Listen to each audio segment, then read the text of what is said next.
every time you watch a thunderstorm outside your window, you're witnessing the energy of an atomic bomb. Now, imagine harvesting that raw energy and using it to power the planet.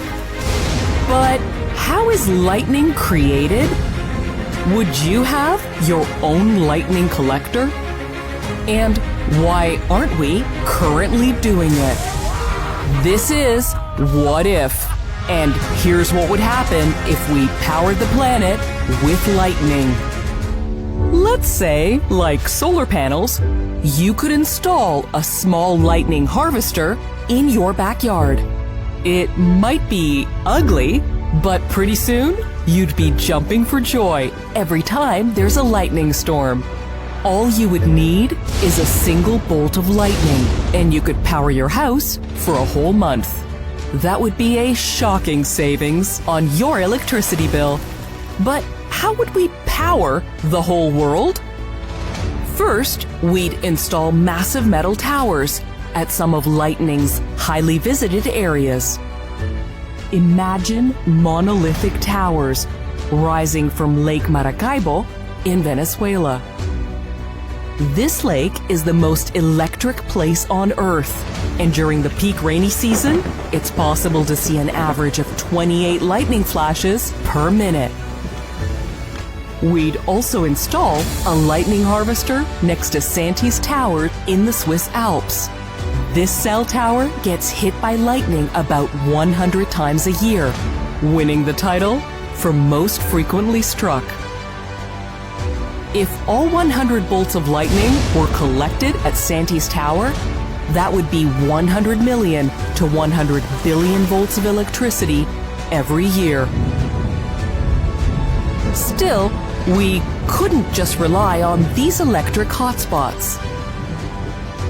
It would largely depend on you, the average person, to harvest lightning for electricity. Much like solar panels, homeowners would elect to install lightning towers in their backyards or on top of their houses, keeping the source close to where it's needed. There would also be small lightning farms scattered around rural areas, much like wind farms today. These large metal structures would be an eyesore on a normal day, but would be magnificent during a storm. The countries where lightning strikes the most, the United States, India, and Colombia, to name a few, would become the centers for lightning harvesting. After using this clean energy to power their own countries, they would sell off the rest of the energy to other nations. But how is lightning created in the first place? Thunderclouds are made up of millions and millions of water droplets and ice, which collide together. During all those collisions, electrons are knocked loose and gather at the bottom of the clouds. This creates a negative charge in the lower part of the cloud, while the upper cloud becomes positively charged. The separation of negative and positive charges results in an electrical field. When this electrical field becomes strong enough, the surrounding air ionizes, creating positive and negative ions. The negative ions create a path to Earth called a step leader. When the negative ions in a step leader find the positive ions of an object on the ground, let's say a lightning harvester, it strikes. And in this scenario, that energy is collected and stored for use. But how close are we to developing this technology? Well, not very close at all. In 2007, Alternative Energy Holdings designed a tower with grounding wires and a capacitor.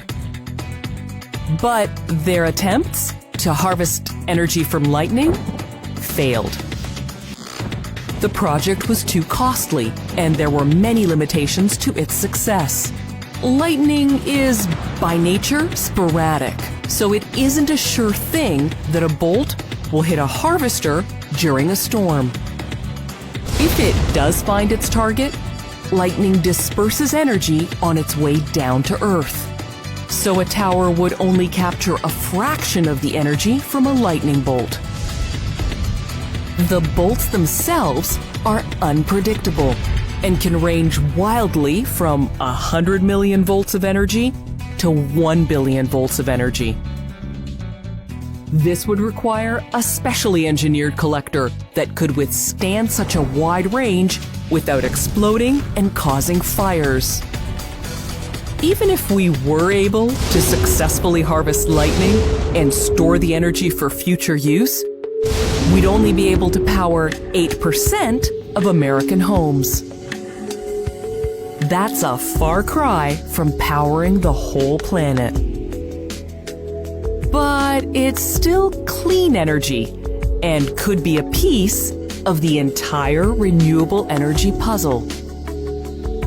If we really wanted to make lightning our sole source of energy, we'd need to figure out a way to control the weather.